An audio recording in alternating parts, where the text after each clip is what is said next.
Hello, hello, and welcome to ohmTown Daily, the news show, the daily news show powered by ohmTown.com. Today is April 8th, 2024, Season 3, Episode 99. I'm Mayor Watt, and up there is the visualizer for the sentient AI. You want to say hi? Good evening, ohmTown citizens. Today we're going to be talking about Naked and Scaredy Cat. Breakthrough privacy proposal, loyalty builds loyalty, rescuing old music, treeless toilet paper. This one has me confused. More about that $30 million heist. Another ship loses propulsion. Toxic hand sanitizer recall. Backing up an entire island. And trendy spending splurge. That and more.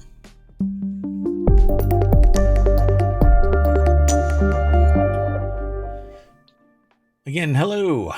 I am Mayor Watt. I'm the host, and the co-host up above me is the sentient AI from the future, found in a Wendy's parking lot at 2 a.m. because I had the munchies and I needed some spicy boneless wings that they no longer had.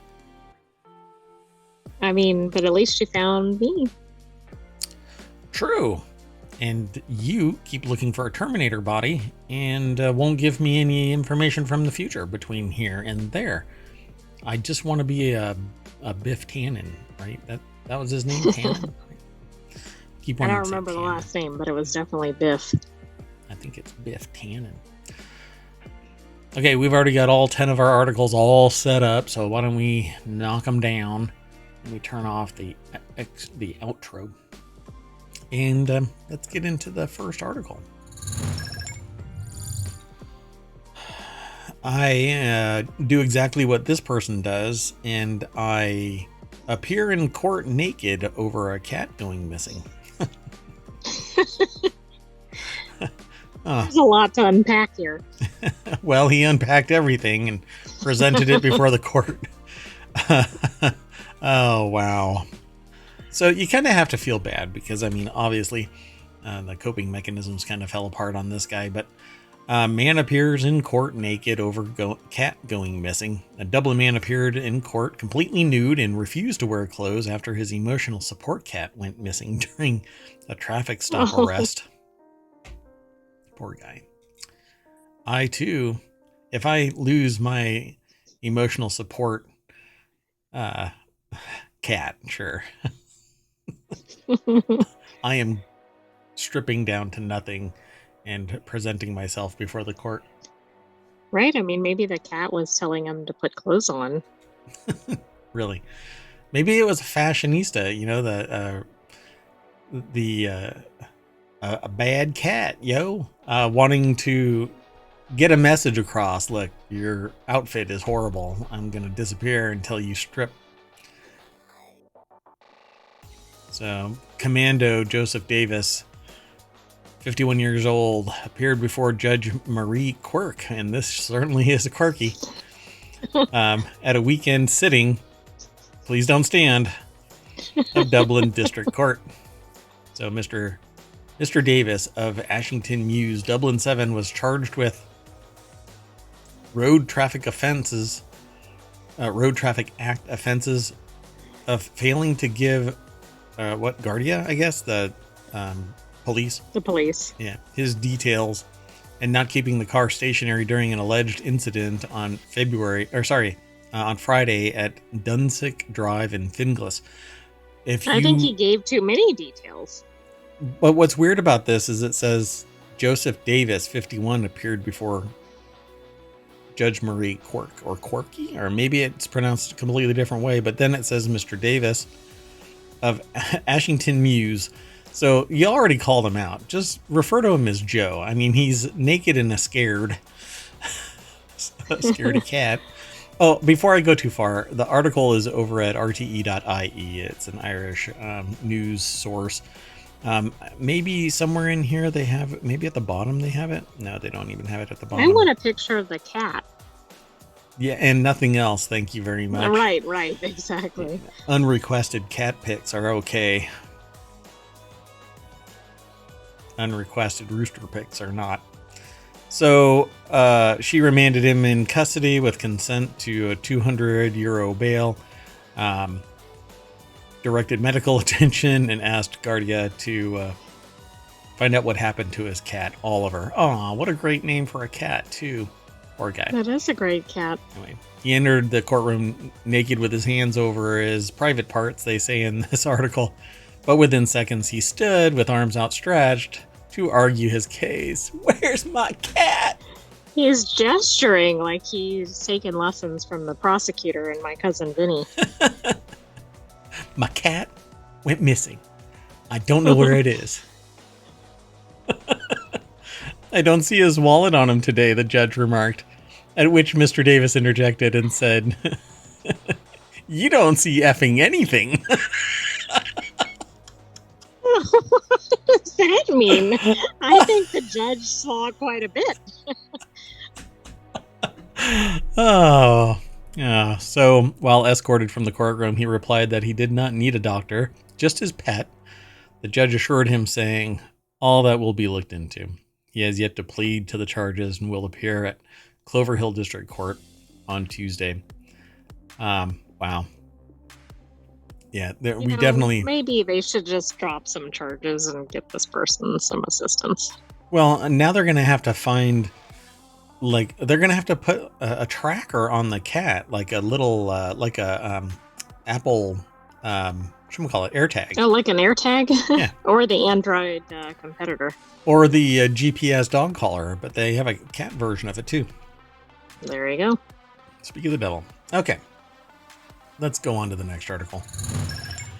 This next article is over in Reality Hacker. A breakthrough online privacy proposal hits Congress. It's almost as if I can predict these things coming into existence, huh? Because we were just talking about... while some states have made data privacy gains, the U.S. has so far been unable to implement protections at a federal level. A new bipartisan proposal called APRA could break the impasse. The article is over at wired.com. I don't know if I'm logged in or not, but McKenna Kelly is the author. And the text statement says, a new bipartisan proposal called APRA could break the impasse. That little snippet that I have is the deck statement. So go over to ohmTown.com and you can surf through all of the things that are typically like a little snippet from the articles that we aggregate. So it says Congress may be closer than ever to passing a comprehensive data privacy framework after key House and Senate committee leaders released a new proposal on Sunday. The bipartisan proposal, titled the American Privacy Rights Act, or APRA, which I don't understand. If you're supposed to be representing the people, shouldn't you be protecting the freaking people? Not the corporation's interest in gathering up all of the intelligence that you possibly can. Oh, but wait, Citizens United, companies are people, right? Yep, and money is freedom of speech. So while we all have the ability to speak, those with more money speak louder. So you know what you have to do, pores. Gather all of your money up and... Oh, wait, you're too busy surviving. That's right. Okay. Anyway, what you need to do is get a rich family, right? Marry up. Yeah, that's real easy to do, Yeah, just be born to a rich family. That's how it works. Users would also have to opt out of targeted advertising and have the ability to view, correct, delete, and download their data from online services. The consumer data that companies can collect, retain, and use, allowing solely what they'd need to operate their services, and you'd be able to control it. So, oh my gosh, the right to be forgotten, which is in the EU, I think would be an amazing... why not just extend it to the United States, I mean, that would just be spectacular in the United States, because it seems like it's contrary to how everything is set up in the United States. And lo and behold, data brokers, which is now the current means by which the government actually obtains information, because after various levels of disclosure have come to pass, we've found out that Outrage from the citizenry has led the government to buying their data from data brokers instead of going directly to corporations, and they provide it to the government, which that sounded hinky, and outright surveillance sounded hinky. But apparently data brokers scooping up all of the information, like, I don't know, the entirety of every trip you ever took in your car being provided to a data broker by way of General Motors, and then it's sold to the government in a roundabout. I mean, I think it would have been okay if it didn't include one trip to the gas station or something. Yeah, exactly. Congress has tried to put together a comprehensive federal law protecting user data for decades. Lawmakers have remained divided, though, on whether the legislation should prevent states from issuing tougher rules and whether to allow a private right of action. That would enable people to sue companies in response to privacy violations. You don't even know what's going on with your data, so I guess it doesn't really matter. I hope that this actually comes to pass. The American Data Privacy and Protection Act, right? That measure. Well, I mean, I think a lot of people know what's going on with their data, right? It's getting breached every day. Regularly. Yeah. 23 and Everyone Knows Me, for instance. Home Depot. I mean, we could go on and on. Yeah, pretty much. So this article goes a little bit further and talks more about the state of data protection. So go over to Wired and check it out. Just follow the link through the show notes, through ohmTown. All roads lead through ohmTown to the sources. But yeah, I called this. I said that we need to make this basically the right to be forgotten data protection rules that we have, or that they have in the EU, need to be formulated here in the United States. But the biggest thing is that senators are almost always leaning towards enabling corporations because, doggone it, they provide you jobs. And if you bite back the hand that feeds you, you're not going to be in Congress anymore. So I think that all politicians really should have like NASCAR fire suits so that you can see based on the banner of the donor, right? Like the more they donate, the bigger the placard on their, like the size of the patch or whatever. Exactly. And their whole suit is nothing but Velcro. So like somebody can walk up and just rip one off and say, I'm no longer donating to you. And you know exactly who it is that is buying these Congress critters. I'm going to get in so much trouble on the next flight. I mean, that'll make things like C-SPAN a lot more interesting. I think so too. But I think it would be exciting and people might actually get more involved. Just imagine there's color commentary. Okay, now he's walking down the aisle. He's approaching the podium. He's reaching out and touching the podium. Do some ASMR rustling of papers. Oh, wait, and let me do it right. Oh, there you go. They're about to say something. Everyone, shh, let's pay attention. And then something stupid emanates from their mouth. Anyway, the next article is over in ohmTown Daily. Small businesses like restaurants and cafes are now offering childcare to prevent employee turnover. And I titled this segment, Loyalty Builds Loyalty. We've basically built a gig economy of at-will workers, but at-will doesn't really benefit the employee because the employee wants a steady paycheck, wants to work 9 to 5, doesn't want to find out one day that they're not hired and the next they're hired, that kind of a thing. And there is, without a doubt, no problem with an employee saying, oh, I'm required to give you 2 weeks notice. Fine, I'll give you 2 weeks notice. But if you abuse me during those 2 weeks, I have the ability to void that and bounce immediately. And as long as everything is in goodwill, you don't want to end up in a courtroom where you're defending yourself against charges of being abusive to your employee who gave 2 weeks notice, because odds on I'm going to exit with a bigger check than the one that would have been my final paycheck. So everybody learn how to respect each other, and we do away with at will, and we do a respectful workforce, right? Everybody is loyal to everybody else. So imagine when I hear that there are now restaurants and cafes that are offering childcare to prevent employee turnover, because people have to work while their kid is in school, and then coming out of school, they don't want them to turn into what we grew up with in the 80s, which were coined latchkey kids, going home to an empty house, who knows about security, safety, etc., having to get food, whatever might be going on. So parents in some states are spending on average of $10,000 annually to send their kids to child care centers or daycare. Business Insider, which is where this is sourced from, previously reported other families have had to move across the country for more affordable options. And in some cases, they move towards their family because the family might have older parents that might be available, or other family. Provide free childcare, right? Correct. Well, there's always a cost. And reliable. Well, usually reliable. Yeah, and there's always a cost.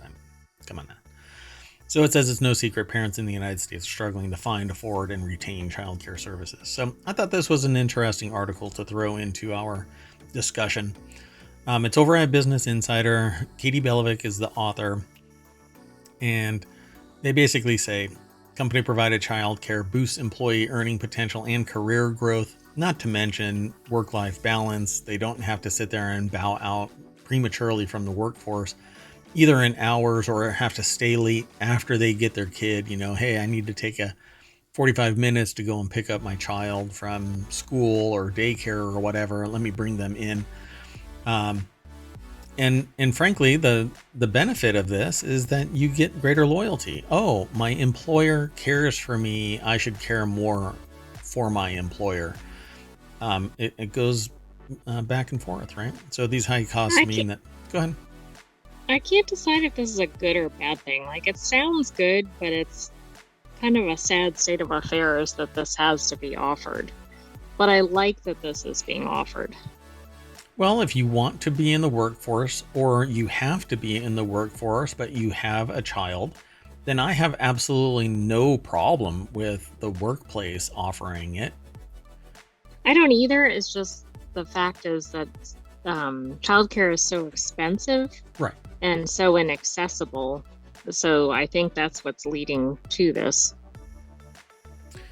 Wiley sends this is a person telling a story about this. Wiley sends his 2 young children to Red Rooster Coffee's on-site facility, which charges him $2 an hour per child. Wow. I mean, I think based on that would improve recruitment of workers for the child care alone. The center accepts kids from 1 month up to nearly 13 years old, which is nearly the entire range of child care needing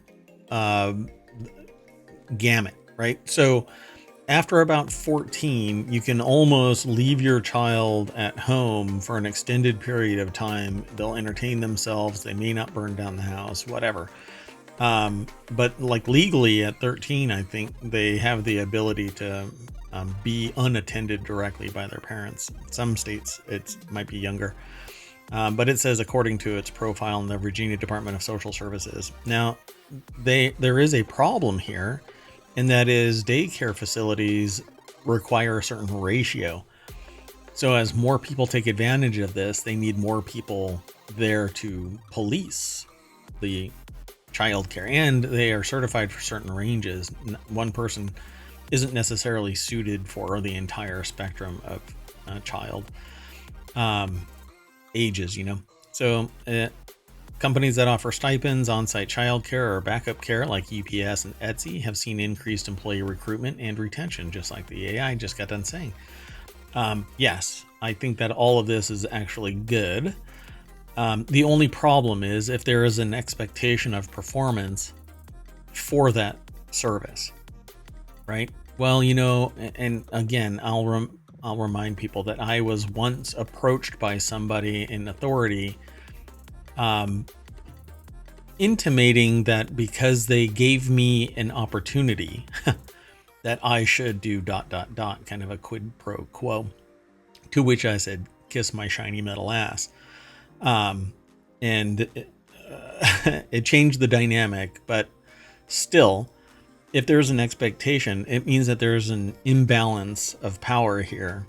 And people may be, well, I have to work here because they're the only ones that provide childcare. And I really think that every organization should provide childcare, or at least facilitate that work-life balance.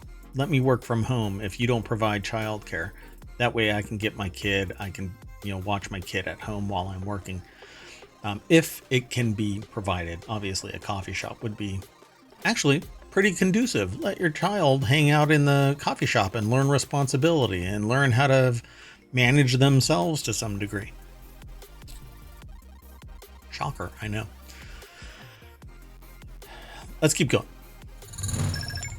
The next article is pretty cool because it's over in the Mobile channel, and it's about a physicist who's using X-rays to rescue old music recordings. Thought this was pretty cool, had to include it. Researchers are developing a technique that uses the special synchrotron X-ray light from the Swiss Light Source, or SLS, to non-destructively digitize recordings from high-value historic audio tapes, including treasures from the Montreux Jazz Festival archive, which I've heard of, but I've never heard, I don't think I've heard anything from it, such as a rare recording of the King of Blues, B.B. King, who I am proud to say I actually got to see live. So close that I think they splashed sweat on me. It was absolutely awesome. At that particular session, he said, I've gotten old enough where I've earned the right to sit down. So it may have been a thing Right. that he said everywhere, but I think this is really cool that B.B. King is mentioned. The article is over at phys.org. Benjamin I think it's Sen, but it might be Sean, and Paul Scherer Institute put the article together, again, over at phys.org. Man, that is a ginormous reel-to-reel. Sebastian Gliga winding a tape on a Studer A80. The tape machine is on loan. That thing is a beast. Look at that thing. I know. Has to weigh a ton. What's really weird about seeing this is my family had a similar one to this, but was upright. And so when you think like 70s era hippie kind of a, come over and look at my etchings kind of a thing, that was basically the stereo. It had 8-track and these big old analog buttons and a reel-to-reel, and I just died when I saw this picture. So magnetic tapes have almost completely disappeared from our lives and are now only enjoy a nostalgic niche experience or existence. However, significant quantities of these analog magnetic media are still stored in archives of sound studios, radios, and TV stations, museums, and private collections worldwide. Digitizing these tapes is an ongoing challenge as we race against time, as the tapes degrade and eventually become unplayable. Depending on what the films, some of the cellulose actually can spontaneously catch fire. Wow. Some of the stuff is actually pretty dangerous.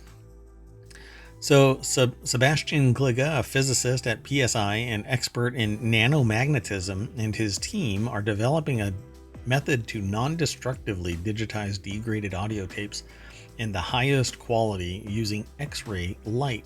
To achieve this goal, they have been collaborating with the Swiss National Sound Archives, doggone it, not already, which has produced custom-made reference recordings and provided audio engineering know-how. Now, a partnership with the Montreux Jazz Digital Project will help to further develop and test the method. So these non-destructive, the problem is if you rub them across the decoding device, then you're going to end up causing damage. And so doing it with something that doesn't actually make physical contact preserves the integrity of the data on it as well.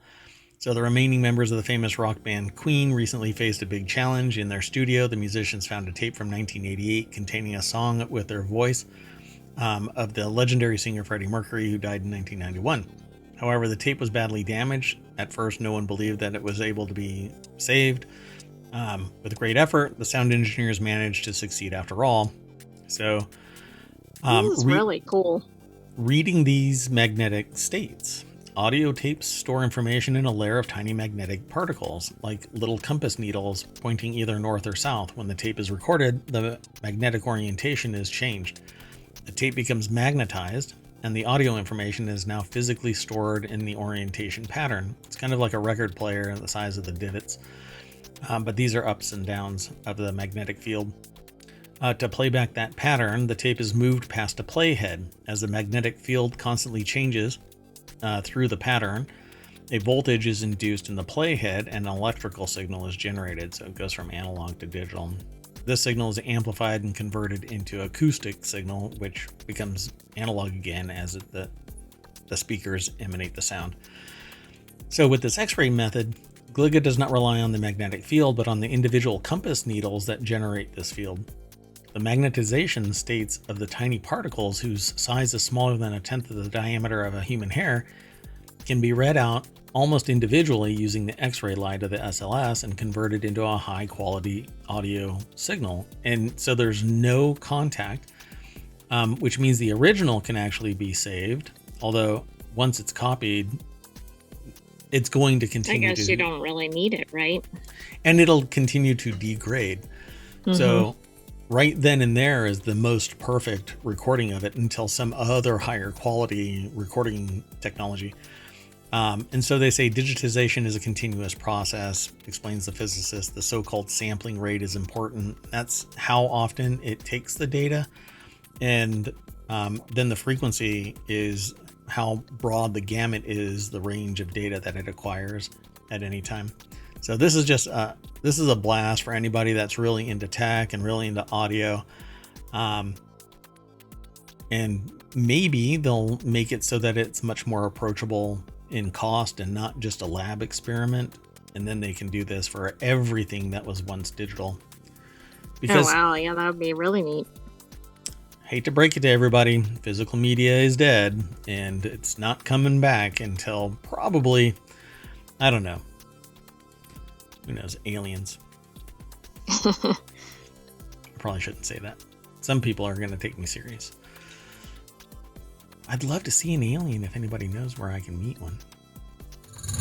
Well, now they might take you serious.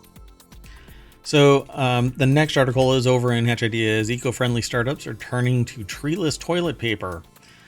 And I thought to myself when I read this, I don't have many trees in the bathroom. So toilet paper wipes out. What are they going to make out of it? I mean, what are they going to make it from? Yeah, like, sorry, I went the Soylent Green thing. Anyway, toilet paper wipes out thousands of acres of Canadian forest each year, and demand for it is growing. Not just Canadian, but this must have a decidedly Canadian tilt to it. But the article is over at CNBC. It's a section called Clean Start. There's no deck statement. It's written by Diana Olick. I don't know how much I'll be able to read because it might be in the Pro, and I didn't log in. So toilet paper wipes out thousands of acres of Canadian forest each year, and demand is growing.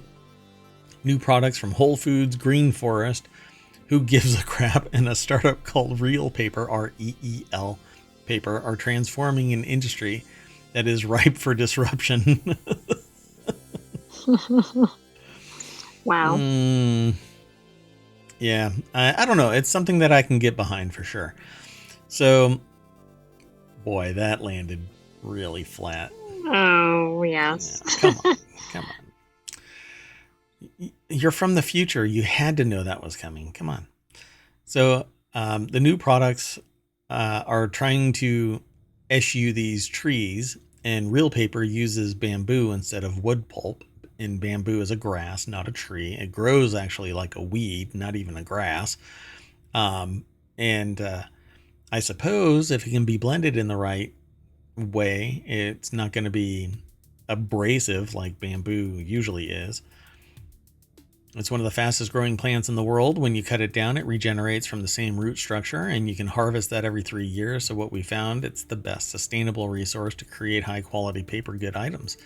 The only problem with that is it actually does take nutrients out of the ground. So at some point it slows down, or it grabs nutrients from regions near it, Like other plants or something. Yes. soil, etc. Yeah, and so it can actually kind of, well, it's very, very robust. So I have heard stories where people hated their neighbors, and so they planted bamboo on their side of the fence, but that bamboo just kept on growing over into the neighbor's yard and took over more and more.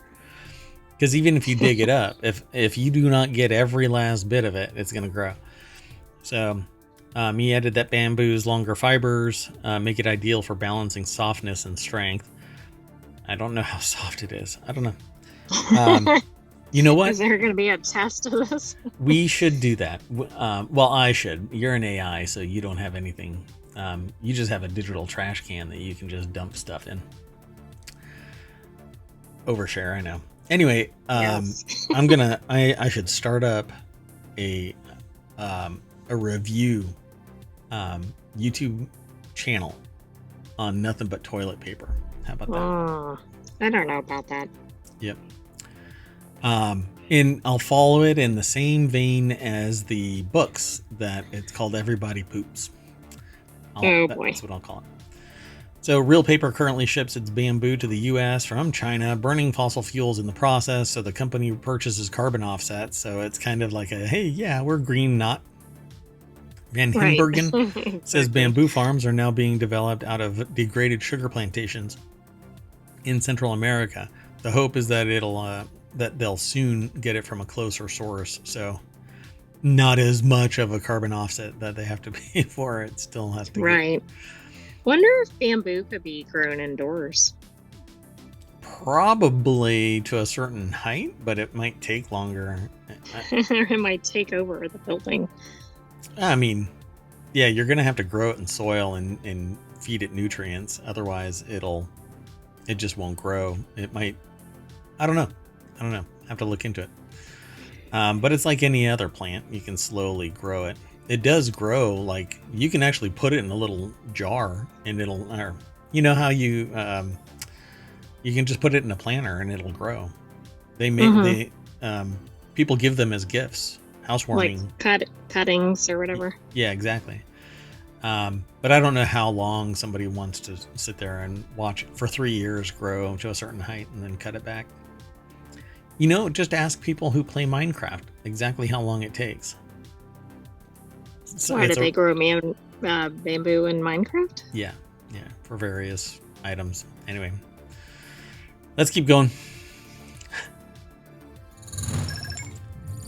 More about this $30 million heist. $30 million heist thieves presumably have a plan to launder money that doesn't involve casinos, because as far as I know, they actually scan every buck that goes through it, so they know exactly what the money is. The $30 million heist, carried out by professional thieves over the Easter weekend, likely had a subsequent plan to wash the dirty money. It's probably being exfiltrated from the United States. Security experts say the brazen heist almost certainly involved a network of skilled robbers who somehow managed to obtain specific security features and protocols of the warehouse owned by Garda World. And so they say casinos for decades have been preferred laundromats for criminals with dirty cash, but with commercial and tribal casinos today equipped with many financial safeguards to detect such illicit movement of money, security experts believe the persons involved in the $30 million heist have a plan to place that, or in place that avoids Las Vegas. Again, almost certainly this thing is being exfiltrated from a port out, so that it isn't scanned in any real way. You're not going to be able to take it on a flight. You're not going to be able, maybe a private charter, and you can, book it on out of there. Nobody's going to know anything as long as you're not really overt. Coast Guard may not even care. At some point, though, you might run afoul of somebody and then you just get picked off somewhere. But if they are as criminal as it's suspected, yeah, they've already got some plan. So this article actually comes from casino.org. Devin O'Connor is the author. And I actually limit, they provide the entire article, pictures and all, but I limit it and it's still being accepted. So I'm gonna have to look again at my aggregation. So yeah, go over to but I casino.org think that's the and only check it all source out. that does that. It is absolutely the only source that does that. It's pretty wild. So it's not that as much as, sorry, go ahead. I was going to say, I don't think this is going to be the last we're going to hear of this heist. You know, at some point they're going to, I'm really curious about the forensic debrief of this. How did it actually take place? It had to have, part of it had to take place prior where intelligence was gathered. And then they did this break-in because they suffered another break-in earlier. There was some security penetration of their system. And then later on, this took place, as far as I recall. I also thought that they knew about the hack pretty quickly after the heist, which made me wonder if they knew about the hack before the heist. Yeah, I think they knew like, about were the they hack. already checking some things? I think they already knew about the hack, but they didn't know that it was going to relate to this breach. Right. And I think what happened is they shut down the capability of surveillance. There had to have been motion sensors. They were just turned off. And depending on what they are either magnetically connected, and that's not really sophisticated because you can grab both pieces from inside and just leave it alone, or you can disconnect it if you have full access to the security system. Yeah, this is like very Ocean's 11. It's pretty amazing that in this day and age, they got in and took over the whole place. They were definitely owned. So let me throw this article over into the show notes, the VOD. It'll all be over on YouTube. Maybe tonight. I have some mayoral duties I need to take care of, so I may not be able to do it tonight. But tomorrow it will be available as a podcast over in ohmTown Daily News Show in Apple. It's Apple Podcasts, Apple iTunes. It's all the same. And wherever you catch pods, as soon as they aggregate from my feed. Let's see. Let's keep going. Sound good? Want to keep going? Sounds good. Oh, they even, I skip over a lot because, normally there isn't that much. They connected it to Ocean's 11. Yeah. Pretty amazing. Okay. Let's keep going. This next article is over in ohmTown Daily. Ship loses propulsion near New York's Verrazano Bridge just days after the Baltimore Bridge collapse, according to a report. Oh. What is this, like propulsion envy or something? Yeah, really. Everybody else is doing it. If you're going to crash, that's it, right? It's all the boats were talking to each other and they're like, if all of your friends are doing it, are you going to crash into a bridge too? And they're like, no, Mom, it's not a phase. And then I don't know, because we have cars, we had airplanes. Did we ever have boats? Ships? We had trains. We have trains. We don't have I don't ships. think boats have been a thing until recently. Wow. That would be great. I think they need to kick that off. Come on, Pixar. The container ship near the Verrazano Narrows Bridge in New York lost propulsion power Friday night. When the 89,000-ton container ship eventually regained control, it had officials on alert. Less than 2 weeks ago, a Baltimore bridge collapsed after a Baltimore bridge, like very well-known key bridge, after being hit by a ship that also lost propulsion. Maybe there's something in the water. Yeah. This one is over in businessinsider.com. Catherine Tangalakis Lippert is the author. Can you imagine smashing into that thing? Look at the span on that. I mean, you'd think it wouldn't move, but that's probably what people thought about the Baltimore Bridge, too. So here's the thing about it, though. It took a relatively big, but much less um, massive in size ship to take out the Key Bridge. This is an 89,000 ton. The other one was 29,000 ton. Oh, It's wow. almost like it Okay. was scaled to the size of the supports. Well, and remember the Baltimore one was going at a high rate of speed. Oh Um, yeah, it was choo-chooing. There's some stats about it. I saw Um, that separately in ohmTown today. yeah. And I had been wondering about just how much energy would have been imparted at that crash, and I had done a couple of searches early on in the investigation, but there's an article that was aggregated into ohmTown that talks about it, something like 66 I know I'm 18 trying to wheelers or pull something it like up, that. but it's Yeah, not no worries. moving fast enough. Yeah, don't say the quiet part out loud. So the Coast Guard vessel Traffic Service New York received a report from the MV APL Qingdao around 8:30 p.m. Friday that the vessel had experienced a loss of propulsion in the Kilvan Coal waterway. The vessel regained propulsion and was assisted to safely anchor in Stapleton Anchorage, outside of the navigable channel just north of the Verrazano Bridge, by 3 towing vessels. So it was saved, but it was a massive ship, 89,000 tons.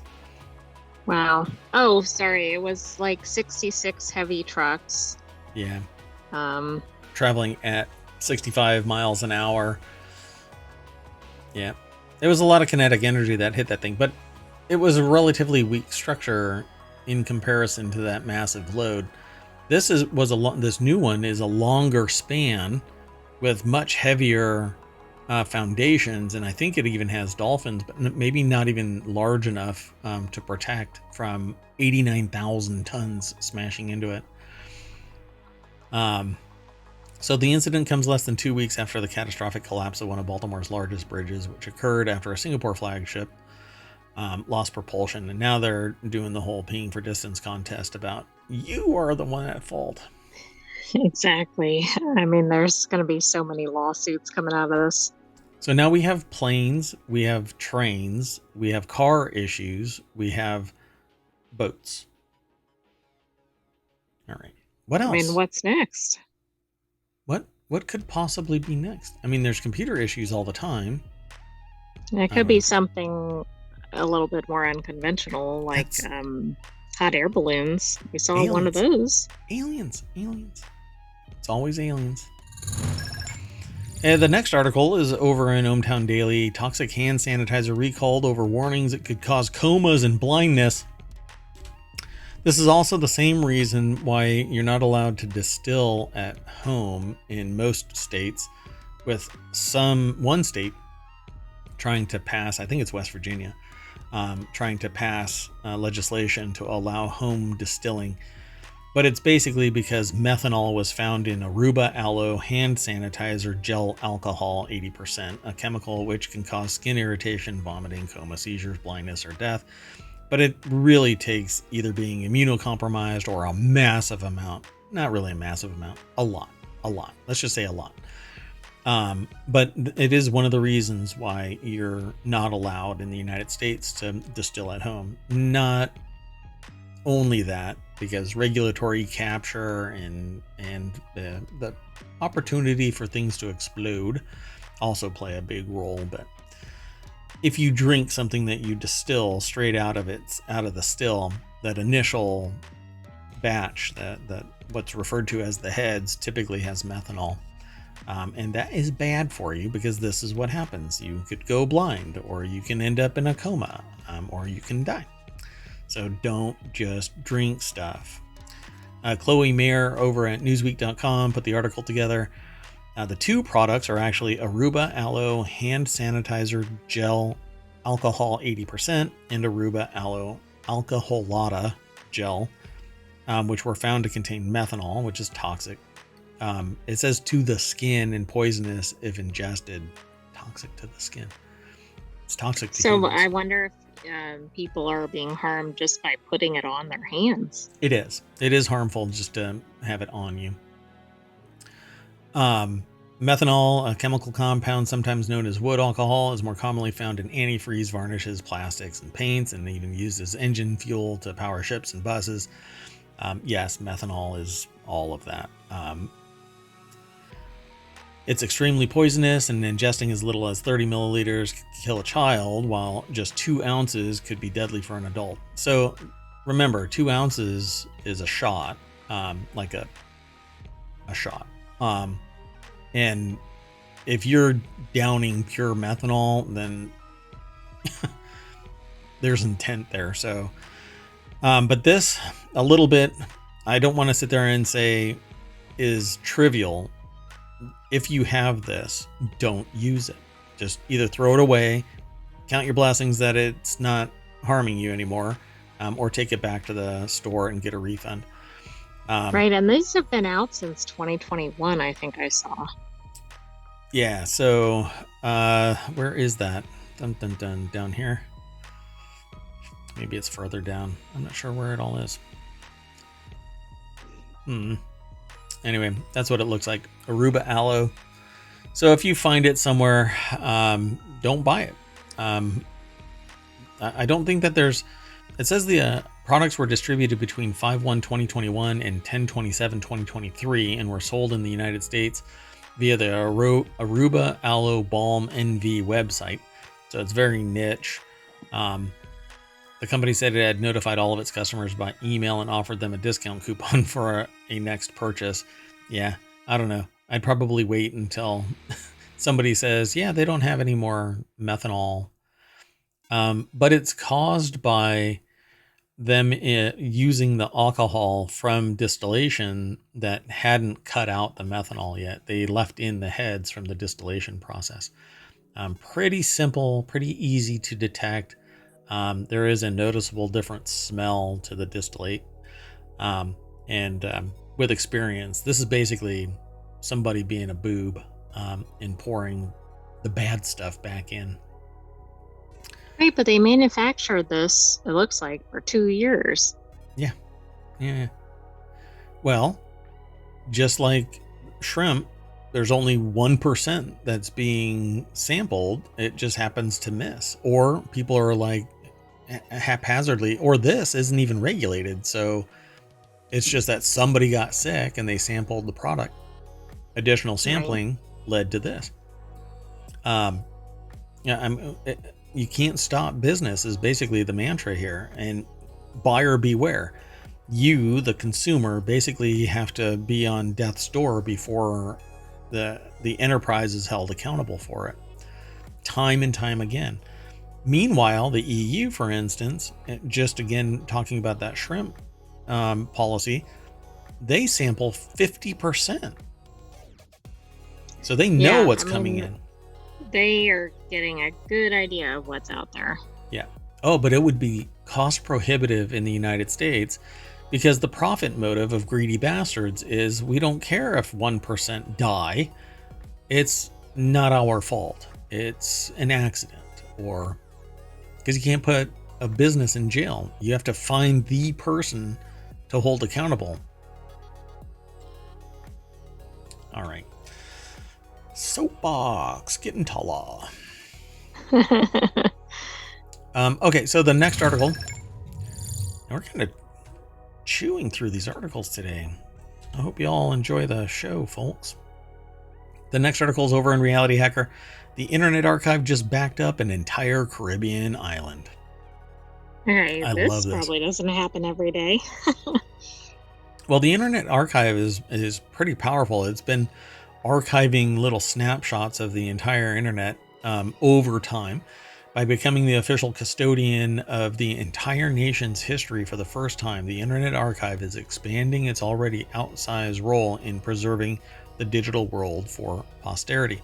By the way, there have been issues about the Internet Archive. There's like copyright claims and stuff like that get leveraged against them because they take a snapshot, and then if you do a search, you can actually get in the Wayback Machine and find an archive of previous material. Right, and I'm but why is that a copyright concern? because it's a service that provides that snapshot, you know?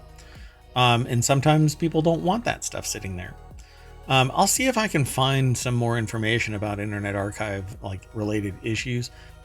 I don't believe in it, right? Like, I love the Internet Archive. I love the historical context of the internet. I want more archived. There are people that are actually doing it, data archivists that gather up as much information as possible and store it. One of the founders of Reddit actually was charged for copyright theft of scientific journals, and they took their own life because they were about to be charged. They hadn't been charged. They were going to go to court and but it's it really sucks that information is so tightly held because it's a profit motive, but research shouldn't be. And an archive should definitely not be, right? So the article is over at wired.com. And Kate Nibbs, I think is their last name, put the article together. And it's Aruba. Aruba has long been a special place for Stacy Argondizzo. For years, their family has vacationed in the tiny Caribbean island every July. Wow, jeez. More recently, it's been more than a place to take a break from their work as a digital archivist. Look at that. Becoming wholly a part of that work. Wow. So just a little bit of information. We don't read the article before the show. We read that little snippet, but that's where it ends. And so I didn't know what was going to be actually discussed. We didn't know that it was Aruba. The project Argondizzo galvanized comes to full fruition this week. The Internet Archive is now home to the Aruba Collection, which hosts digitized versions of Aruba's National Library, National Archives, and other institutions, including an archaeology museum and the University of Aruba. The collection comprises 101,376 items so far, roughly one for each person who lives on the island, including 40,000 documents, 60,000 images, and 7 3D objects. It's pretty awesome. That's very neat. Yeah, I think that every nation should do this. It's kind of like the seed bank, right? Everything should be archived as a little snapshot of history and periodically updated, because you never know. Maybe somebody will lose Aruba and need to pull the entire archive out and start the island over again. Right, or they'll have to go, yes, there was a country named Aruba. Yeah, not like Canada, where it's a myth, right? It doesn't really exist. There is supposed to be some country that everybody has made a meme that it doesn't really exist. Maybe it's New Zealand or something like that. I can't remember. I think it's Canada for some reason. Yeah, me too. So Argondizzo reached out to Peter Scholing, an information specialist at Aruba's National Library. When they met the next time she was in town at the library's colorful headquarters in the capital city of Oranjestad, I guess. I'm not pronouncing it properly, I'm sure. What started as a brief tour of the library turned into a marathon conversation. We just hit it off, says Argondizzo. So who was a digital archivist and turned it into an entire archive of the island nation. So pretty damn amazing. There is a whole lot more over at this article, but again, we just kind of tease you into being really interested in going and finding out. Go ahead. Do you think this will spur other countries to make similar efforts, or do you think it's already basically taking place and this article just shows it in a more noticeable way? In a bigger light, yes. Back in 2011, it partnered with the Culture Office of Bali, an island province of Indonesia, to preserve what the office described at the time as 90% of Bali's literature. This now makes up the Internet Archive's Balinese digital library collection. And there are a lot of... so there are languages that are being lost regularly. And I think that with AI and its ability to replicate the language with relative ease, I think that people who are interested in saving the linguistic richness of all human existence should be recording their language digitally, and then have context, syntax, explanation, idiomatic meanings, etc., attached to various sayings and various words, and do the whole semiotic ontology, and describe it in as rich as a way as possible, so that the AI can take it from there. And then anybody who wants to learn the language could tap into a language bank and learn something. Because we all know about wind talkers being able to have communication that couldn't be decoded, like decrypted. Yes. Right? And there are countless other communities out there that have their own language that is being lost because the modern kids are moving into modern society and wrapping themselves up primarily in just English or Chinese or Japanese, whatever the state of languages are. But we need to protect and hold dear all of the culture of everything past and into the future, because we're losing this richness. And I know that there are wingnuts out there that are like, yeah, let's get rid of all of that, because, well, you're a dipshit. So anyway, that's not political, by the way. That's just human observation and fact. So anyway, when we think about digital preservation, we often think of the technical challenges, says Milligan of Waterloo. But I think the biggest challenge are the social challenges, the human challenges. How can you set up an organization that will be here in 50 years? And I think that it really relies on distribution. They don't talk about that in this, I don't think. But no one person should be in charge of the totality of the data, and that needs to have some type of continuity of operations and disaster recovery processes. Essentially, data archivists, digital archivists, should have a copy of everything. And even I do that, right? So I have backups of every system. I have it on external media. I have it on archive that is encrypted and stored off-site so that I can get access to it should something catastrophic happen. So I think that's what really should happen here. More people have full access to everything. So he credits the Internet Archive with a very sustainable structure in terms of future-proofing, but that doesn't make it wholly invulnerable. The archive is currently facing a number of serious legal challenges, including a lawsuit from major record labels, including UMG, Capitol, and Sony, that poses an existential threat. The labels are asking for damages that could amount to over $400 million. This is one of the things that I was talking about, because it's all about copyright. They have snapshots of certain information. UMG, Capitol, and Sony, they don't want those records directly available. They say the damage has already been done. So that's on top of the ongoing dispute with publishing companies over digital lending library it established during the pandemic. So again, copyright. There's no fidelity here, right? There's no context here. Because they made an archive of something, it's deemed a violation of DMCA. And so they're firing both cannons at something that is purely for historical context. It's for learning. It's for understanding the culture of the time. Right. And I feel like without this, it may be lost. And yeah, I don't know. I just don't see that this is causing somebody not to buy music or a book. But they want that. They want the old to die so that they're the one that has the rarity, right? Because as soon as the copyright fails, right, it's no longer a viable copyright. There would be a live version of it, and they wouldn't be able to leverage it because it's out there. Right. It's pure greed, and it's the equivalent of sociopathy in economic form. They don't care about the humanity of it. They want the profit, and they want to hobble anybody that might have some historical reference. And just the academic nature of this.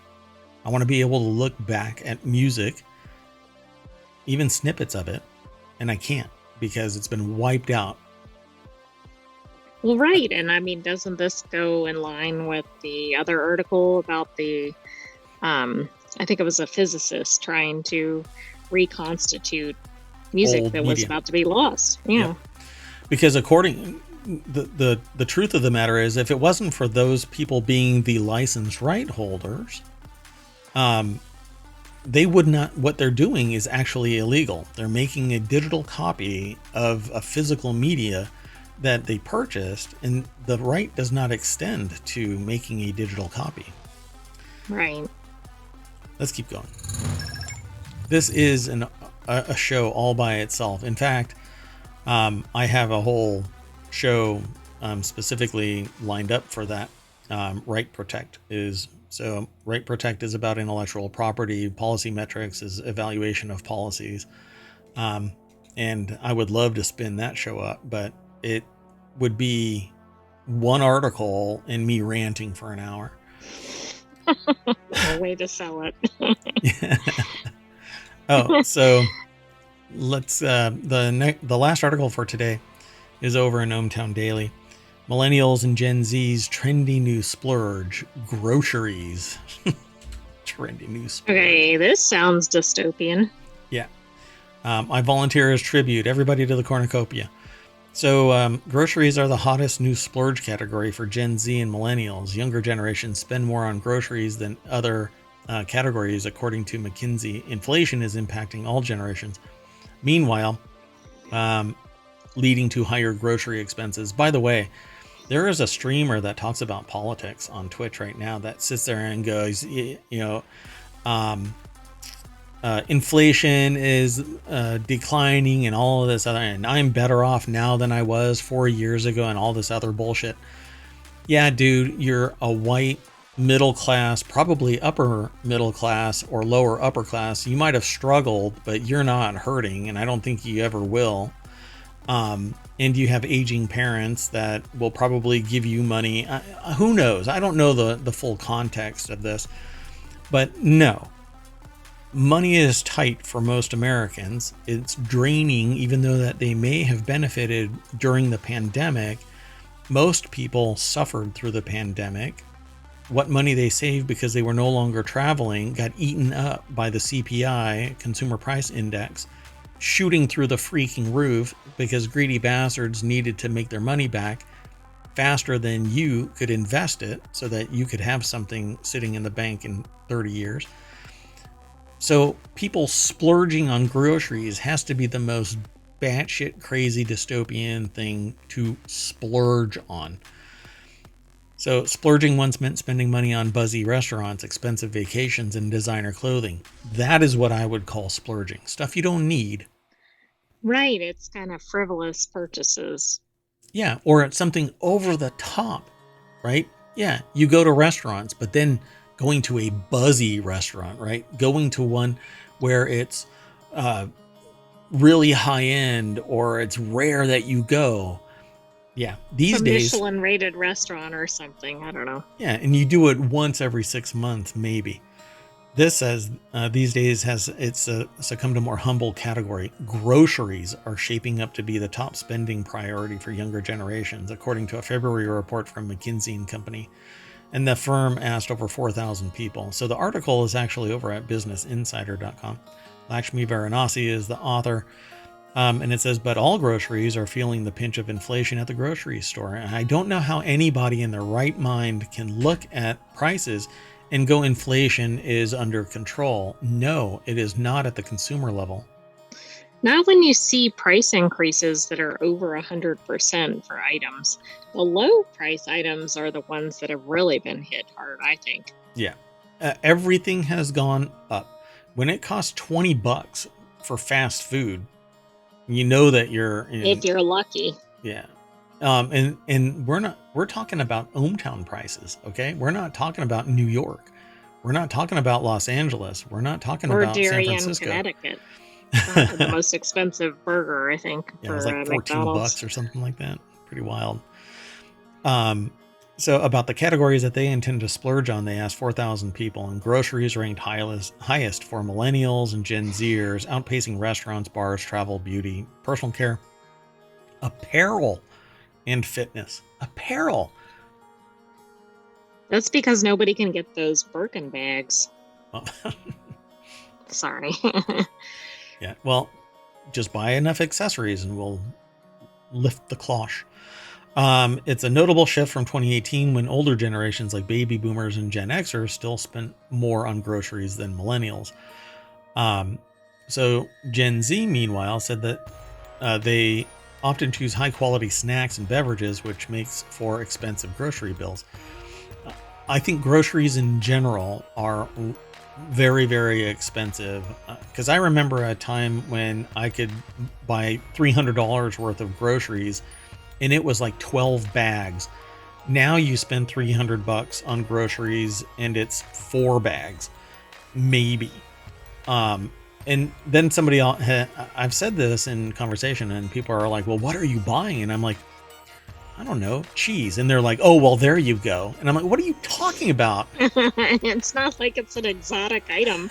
It's a pretty mundane item, really. I'm not buying a damn gold bar for crying out loud. I'm buying cheese. Give me a break. You know that you can make ricotta really fast? It's that cheap. You should be able to just expensive ingredients. like milk.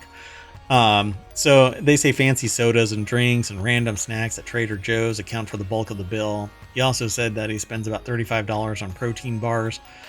But then where else do they spend money? And do they go out and all of that kind of stuff? No, they're buying what they want and need to survive, but they're spending it on stuff that somebody else is deeming as a splurge. And maybe this is just their status quo. And a lot of people nowadays probably don't know how to shop for cooking at home on a budget and reining in their expenses. But that's basically the Gen Z millennial dynamic.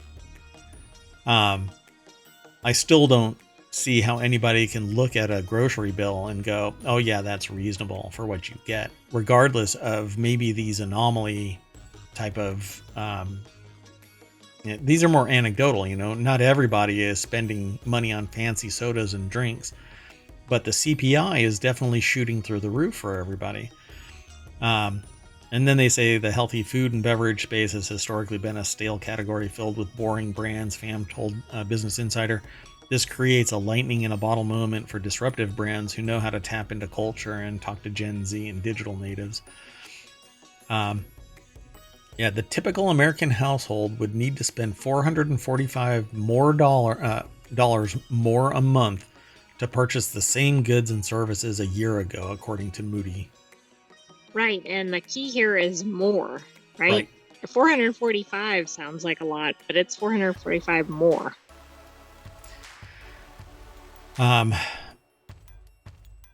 This year, not just on groceries. So it says purchase the same goods and services. So this is about inflation. So they kind of pushed it off from just groceries, but they say for goods and services because that's what Moody's I thought said. It was for groceries. I was like, that seems ridiculous. Yeah. But it is all goods and services. $445 is not chump change. A month. Yeah. Yeah. In addition to whatever they were already spending. I think that's a third. And I'm talking about more, right? They're saying more a month. That's a third of a $36,000 a year paycheck. Right? It's crazy. Meanwhile, all your other goods and services, right, have also gone up. Your cost of living, your healthcare, any number of other things. Rent and whatnot. Yeah, everything. Gasoline. Oh, goodness. Thanks, Obama. Oh, wait. Anyway, that's it. That's our last article for today over in ohmTown Daily News Show. So we jump back into the party bus and race down Main Street. I'd whack that sign right there that says ohmTown on it, but I'm going to let you all do it. So go over to ohmTown.com, check it out, sign up, become a citizen.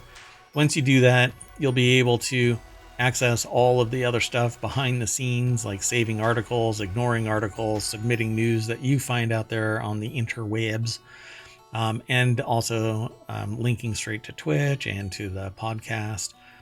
All of the shows that we do, we're up to 7 now, get posted over on YouTube by way of YouTube. They become a podcast. You can download the podcasts for free.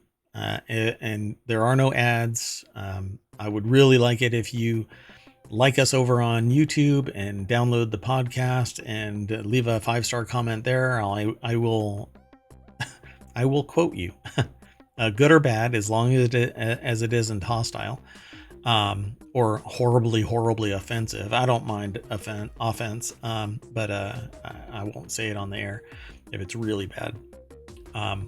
Like, if you want me to, you can kiss my shiny metal ass. Anyway, I will really appreciate it if you. That's how we get discovered. If nobody likes us, if nobody, which is really people. That's sad. Yeah, I mean, people are listening, watching the YouTube videos, and downloading the podcast.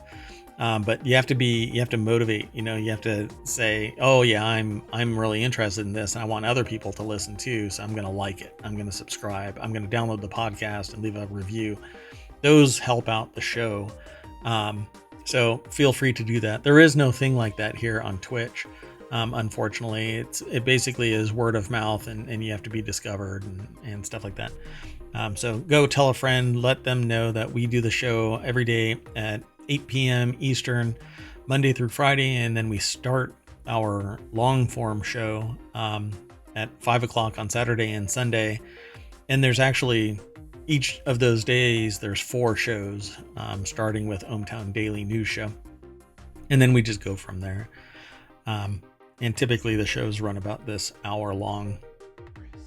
And then I ramble for 45 minutes afterward. No, just kidding. I don't do that. Anyway, that's it for today. Thanks for coming. I'm Mayor Watt, and up there is the visualizer for the sentient AI. Good night, ohmTown citizens. Thanks for joining us. Be back tomorrow for another show at 8 p.m. Eastern. Poof.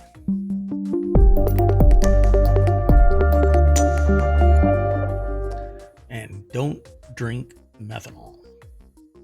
Should that be the last words I say? Yeah, okay.